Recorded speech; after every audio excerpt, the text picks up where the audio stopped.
एक शहर में एक बहुत बड़ा मकान था। उस मकान में चूहों ने डेरा जमा रखा था।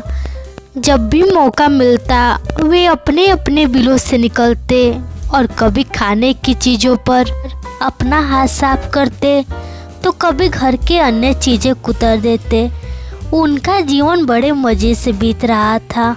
इधर मकान मालिक चूहों से तंग आ चुका था, इसलिए वह एक बड़ी सी बिल्ली ले आया। अब वह बिल्ली उसी घर में रहने लगी। बिल्ली के आने से चूहों का जीना हराम हो गया। जो भी चूहा बिल से निकलता वह उसे चट कर जाती।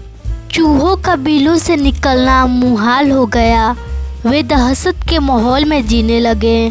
बिल्ली उनके लिए एक बहुत बड़ी समस्या बन गई थी। समस्या से निजात पाने का उपाय निकालने के लिए एक दिन चूहों की सभा बुलाई गई।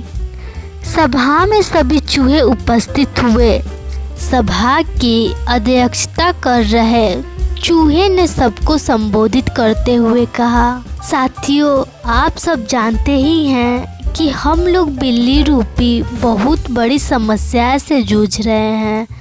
वह रोज हमारे किसी न किसी साथी को मारकर खा जाती है। बिलों से निकलना मुश्किल हो गया है, लेकिन इस तरह हम कब तक बिल में छुप कर रहेंगे। भोजन की व्यवस्था के लिए तो हमें बिल से निकलना ही होगा।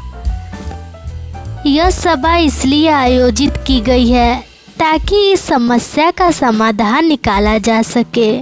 आपके सुझाव आमंत्रित है। आप एक एक करके अपना सुझाव दे सकते हैं।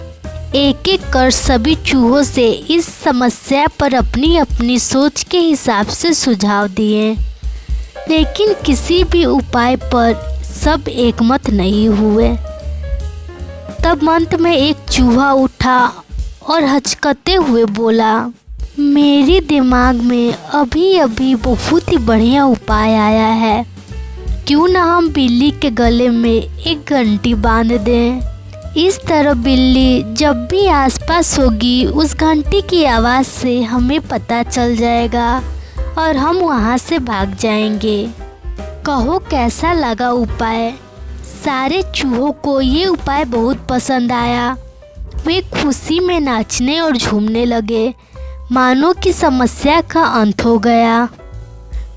तभी एक बूढ़ा और अनुभवी चूहा खड़ा हुआ और बोला, मूर्खों, नाचना गाना बंद करो और जरा ये तो बताओ कि बिल्ली के गले में घंटी बांधेगा कौन?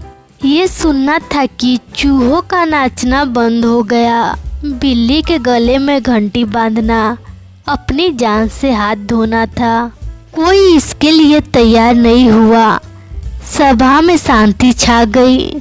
तभी इस शांति को चीरते हुए बिल्ली के कदमों की आहट सबके कानों में पड़ी और फिर क्या था, सब सिर पर पैर रखकर अपने अपने बिलों की ओर भाग खड़े हुए।